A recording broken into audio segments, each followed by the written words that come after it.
지금은 종목을 선택하는 게 중요한 시기예요. 어제 기준으로 나스닥을 보시면 선물이 200일선을 돌파를 했기 때문에 오늘 지금 매수세로 볼 때는 어느 정도 강한 상승세를 만들고 있다라고 볼 수가 있습니다. 만약에 이 부분을 떨어지면서 단기평을 이탈한다면 조정이 나올 수 있다라는 설명을 드렸지만, 선물 기준으로 200일선을 돌파를 했다는 얘기는 매수세가 지금 기준으로 더 나올 수 있다는 뜻이에요. 그럼 이러한 상황에서 중요한 거는 바로 종목을 선택을 하는 겁니다. 어떤 종목을 선택해야 되는지를 우리가 명확하게 알고 있어야 단기적으로든 한두 달 동안의 상승이든 이득을 가져갈 수가 있는 것이기 때문에 그 부분에 대해서 설명을 드려보도록 하겠습니다. 선물이 아닌 나스닥 기준으로는 아직은 200일선 하단부에서 올라서지는 못하고 있는 모습이에요. 그런데 제가 이전 영상에서 강조를 드렸던 것처럼 단기평 라인을 유지하고 있는 모습입니다. 이 부분이 무너지게 된다면 추세가 꺾일 가능성이 있다는 설명을 드렸는데 3, 4일 동안에 이 부분을 지켜내면서 올라오고 있기 때문에 만약에 선물의 흐름처럼 오늘도 상방으로 200일선을 도전하는 흐름이 나와준다면 이 부분을 돌파하면서 기술주 중심으로의 상승이 나올 수가 있다는 거예요. 어떠한 종목이냐면 바로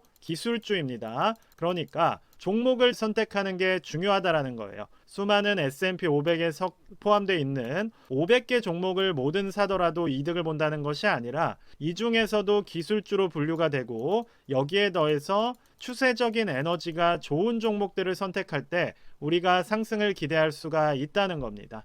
이 부분을 또 어디서 확인할 수가 있는 거냐면 S&P 500 같은 경우에는 아직 상방 도전을 못하고 있어요. 나스닥 같은 경우는 선물 기준으로 돌파가 나왔지만 S&P 500은 돌파를 하지 못하고 오히려 저항을 좀 막고 있는 흐름이 나오고 있기 때문에 선별적인 상승이 단기적으로 이어질 가능성이 있다는 겁니다. 반도체 섹터 같은 경우는 지수 자체로 보았을 때는 워낙 이격도가 멀었기 때문에 무조건적으로 반도체 주식을 사면 상승한다 라고 볼 수는 없는 것이고, 이 안에서도 옥석 가리기가 상당히 중요할 수가 있다는 거예요. 왜냐하면 이격도가 멀다는 얘기는 저항 라인을 돌파하지 못했다는 얘기고 위쪽에 매물이 많이 존재한다는 뜻입니다. 그 말은 앞서 말씀드린 나스닥처럼 전체적인 기술주 중심으로 보았을 때는 평단이 플러스로 전환된 사람들이 많이 존재를 하지만 나스닥 같은 경우는 위쪽에 존재하는 매물이 여전히 많다는 뜻이기 때문에 더 선별적인 종목이 중요해지는 거예요. 그 부분을 알고서 우리가 종목 선택에 있어서 에너지를 투입을 해야 된다는 겁니다. 예를 들어서 비트코인 같은 경우를 보게 된다면 어떤 종목을 우리가 선택해야 되는지 조금 힌트를 얻을 수 있다라고 볼 수가 있습니다. 바로 추세가 유지되는 종목들을 선택을 해주셔야 되는 거예요. 일간으로 보았을 때도 200일선 저항 라인을 돌파를 해주면서 이후에 정배열을 만들었기 때문에 지금도 추가적인 상승이 나오고 있는 거예요. 그럼 여기서 상승이 끝날 것인가? 그렇게 예측할 필요는 없다는 겁니다. 왜냐하면 위쪽에 존재하는 매물은 이게 전부이고 대부분의 평단은 플러스로 전환이 되었기 때문에 중요한 거는 신규 자금이 들어오는가, 이 부분일 거예요. 그러면 지금 같은 경우는 주식시장에 물음표를 가진 분들이 많이 있고 이러한 사람들이 어디로 가고 있어요? 바로 코인 투자로 넘어가고 있는 흐름이 잡혀 있기 때문에 이러한 차트상의 움직임이 만들어지는 겁니다. 자, 그럼 중장기적인 좌표인 주봉으로 살펴보더라도 보시는 것처럼 5주선과 20주선을 올라서면서 골든크로스도 앞두고 있기 때문에, 그리고 보조지표상으로 보더라도 슬로우 스토캐스틱 K값이 80이 넘게 뛰어가면서 D값이 추가적으로 올라오는 흐름을 만들어갈 가능성이 있기 때문에 지금은 비트코인 같은 경우에는 투자하기에 좋을 수가 있다는 거예요. 이러한 부분들을 우리가 보면서 선별적으로 선택을 해야 된다는 겁니다. 그럼 나스닥 같은 경우는 지금 어떤 상황이에요? 단기적으로 추세 전환이 나왔지만 비트코인처럼 K값이 80 가까이까지 치고 가지 못했기 때문에 얼마 가지 못해서 꺾여 내려갈 가능성도 존재를 하는 상황입니다. 그리고 에너지 자체도 앞서 말씀드린 금이나 코인보다는 확실히 약하다는 거예요. 여전히 리스크가 존재하는 상황이기 때문에 아무 종목이나 매수한다고 해서 상승을 기대할 수 없다는 것이고, 다만 나스닥 선물이 지금은 200일선을 올라섰기 때문에 이 부분은 우리가 이렇게 보게 된다면 20주선을 올라선 모습을 확인하실 수가 있습니다. 그러면 기술주 중심으로 에너지가 좀 더 들어올 수가 있고 여기서 전고점 라인에 있는 매물대 정도까지는 추가적인 상승을 만들어낼 수가 있기 때문에 그러한 이 구간 동안에 어떤 종목을 선택할 것인지에 따라서 이득을 결정하는 한두 달이 될 수가 있는 포지션이라는 거예요. 그러니까 지금은 종목 선택의 분기점이 될 수가 있어서 그 부분을 우리가 주의를 해야 된다는 겁니다. 그럼 개별적인 종목을 좀 살펴본다면 예를 들어서 코인베이스 같은 경우는 보시는 것처럼 정배열을 제대로 만들지 못하고 20주선에 맞고 떨어지는 움직임이 나오고 있기 때문에 비트코인이 상승한다고 하더라도 주식시장에서의 코인주는 글쎄라는 의문이 생길 수밖에 없는 겁니다. 그럼 이러한 종목을 전체적으로 들어가게 된다면 큰 수익을 보지 못할 가능성이 높겠죠. 그러면 테슬라 같은 경우는 어떤 상황이에요? 지금은 20주선 아래쪽에 있지만 그래도 견고하게 5주선을 타면서 상방을 만들고 있고 슬로우 스토캐스틱 같은 경우는 주봉 기준으로 40 정도까지의 반전이 나온 모습이에요. 일간으로 보았을 때 중요한 것은 바로 200일선을 오늘 올라서는 흐름이 나온다면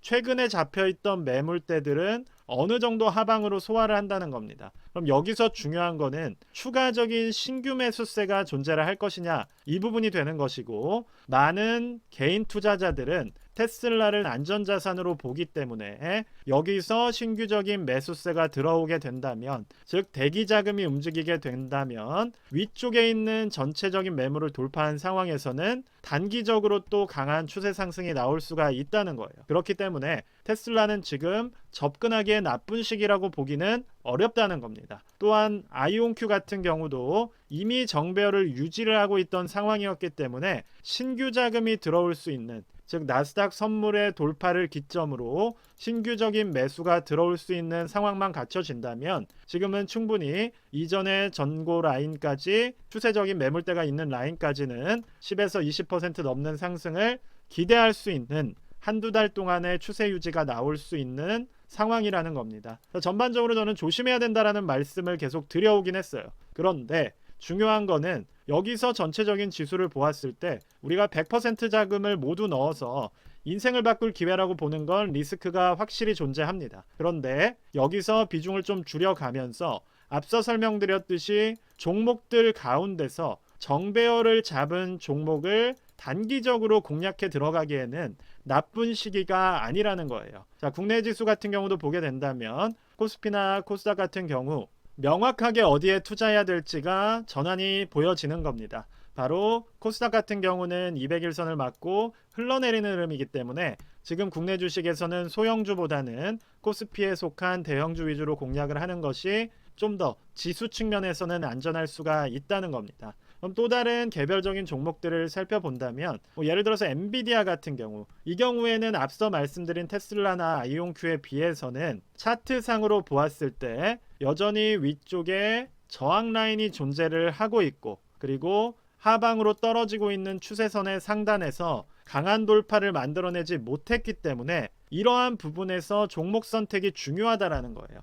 누군가는 테슬라를 매수를 할 것이냐 아니면 엔비디아를 매수할 것이냐라는 갈림길에서 지금 같은 상황에서는 오히려 엔비디아보다는 테슬라 같은 종목들을 선별을 해내는 것이 수익을 담보할 수가 있다는 겁니다. 지금은 그런 종목 선택의 분기점에 있기 때문에 전체적인 지수 자체는 단기적으로 나스닥 선물이 200일선을 돌파를 했기 때문에 추세적으로 진행이 될 수 있어요. 그러니까 이 부분이 파동상으로 우상향한다기보다는 단기적으로 뚫은 에너지를 가지고 이렇게 쭉 한번 찌를 수가 있다는 겁니다. 그럼 이 상황에서 올라갈 수 있는 종목들은 나스닥에서 엔비디아 같은 종목보다는 오히려 테슬라나 아이온큐 같은 정배열을 잡고 있는 종목들이 유리한 포지션을 가진다는 점에 대해서 일단 말씀을 드렸던 것이고, 그러한 부분에서 예를 들어 세베레버리즈인 XOXL 같은 경우에는 정배열인 종목보다는 리스크가 좀 더 존재를 할 수 있기 때문에 파동상으로 뾰족하게 찍고 올라올 수는 있겠지만 어느 부분을 잘 보셔야 되냐면 나스닥의 추세가 1차적으로 뾰족하게 올라왔다가 꺾이는 구간에서는 무조건 수익 실현과 손절에 나서겠다라는 각오로 매수가 들어가야 된다는 점에서도 강조를 드릴 수가 있을 것 같습니다. 자, 그럼 전체적인 지금의 시장은 여전히 위험성이 존재를 하지만 단기적으로 뾰족하게 찍고 올라오는 추세적인 상승 에너지가 포착이 됐기 때문에 이 과정에서는 개별적인 종목 중에서는 정배열을 잘 보셔야 되는 것이고, 아니면 아예 주식과 대체제 관계에 있는, 예를 들어서 금이나 코인 같은 자산으로 대체적인 투자를 들어갈 수도 있다는 점에 대해서 오늘 영상을 통해서 요약을 드렸다고 보시면 될 것 같습니다. 전반적인 시장을 지켜봐야 되는 포인트에 대해서 설명을 드렸기 때문에 이 부분 염두에 두셔서 투자 컨셉 잡아 가시면 좋을 것 같고, 저 같은 경우는 이러한 개별적인 투자 포지션에 대해서는 멤버십을 통해서 공개를 하고 있기 때문에 그 부분을 도움을 받으시거나 참고를 하실 분들은 멤버십 가입 통해서 활용해 주시면 좋을 것 같습니다. 일단 오늘 영상 여기까지만 말씀드리도록 하겠습니다. 감사합니다.